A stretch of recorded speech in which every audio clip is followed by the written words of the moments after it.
All right, let's dive right into this explainer. Today, we're decoding the Q2 FY 2026 earnings report and SEC Form 10-Q for RF Industries. We are going to transform some very dense, raw financial data into a remarkably clear turnaround story. If you've been following the interconnect product sector, you know it's a rapidly shifting space. But what RF Industries has pulled off this quarter, it's honestly a textbook example of operational leverage and strategic pivoting.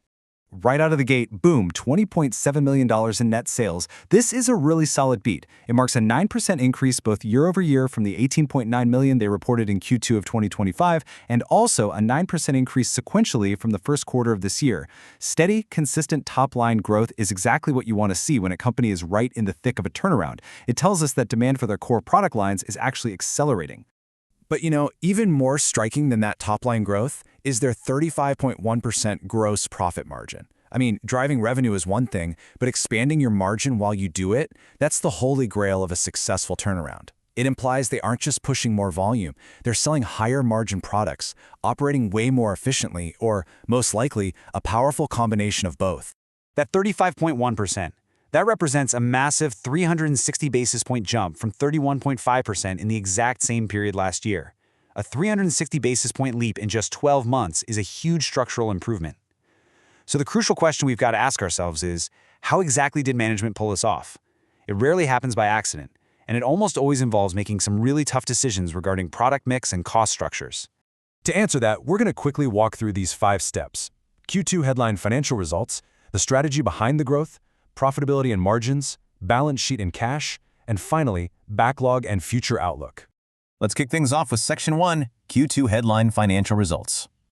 Diving into their SEC Statement of Operations, this quarter represents a massive shift into the green. When you peek at the cost of sales relative to net sales, the story really starts to click. They managed to grow revenue by almost $2 million, but kept their cost of sales incredibly flat, only ticking up slightly from $12.9 million to $13.4 million. That is literally the definition of cost containment. And this really highlights the whole turnaround. They flipped a $245,000 net loss last year into a totally solid $879,000 consolidated net income this quarter. For any company, breaking out of the red to post a definitive, undisputed GAAP net income, that's a major psychological and financial milestone. So, what actually drove this margin expansion and bottom-line success?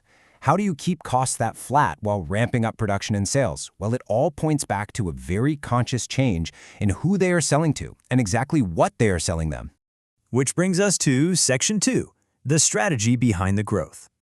CEO Robert Dawson's commentary here really humanizes the data. He explains that their core strategy was a deliberate move to mitigate customer concentration. Think about it. If you rely way too heavily on just a couple of legacy clients, your pricing power is practically zero, and your margins just get squeezed. By diversifying, RF Industries took back control. Think about the high-value sectors they pivoted toward.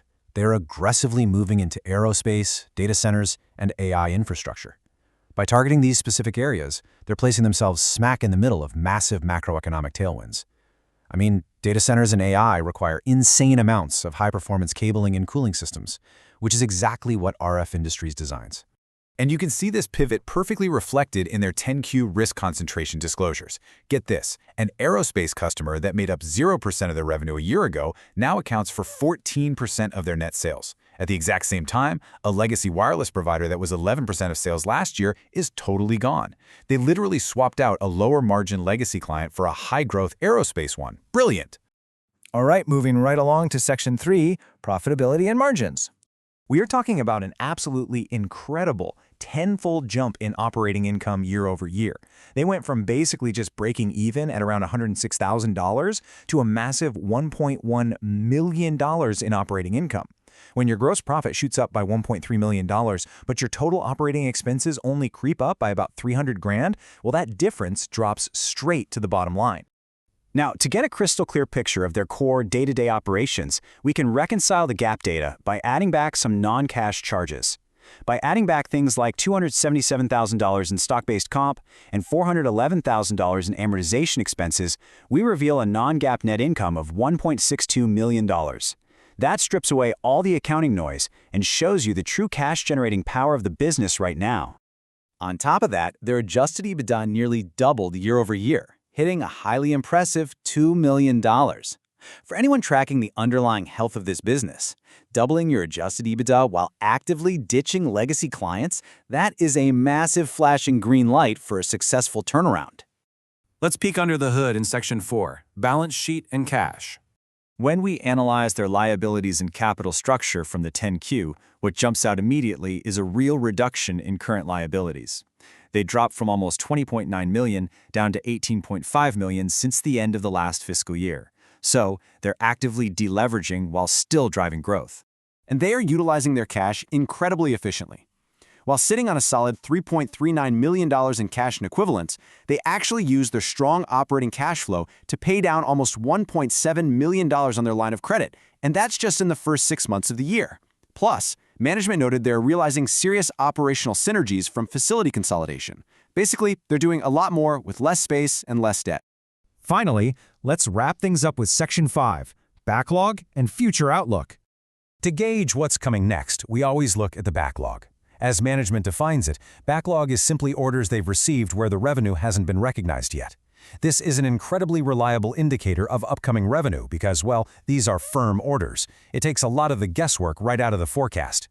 And let me tell you, their backlog is incredibly strong right now.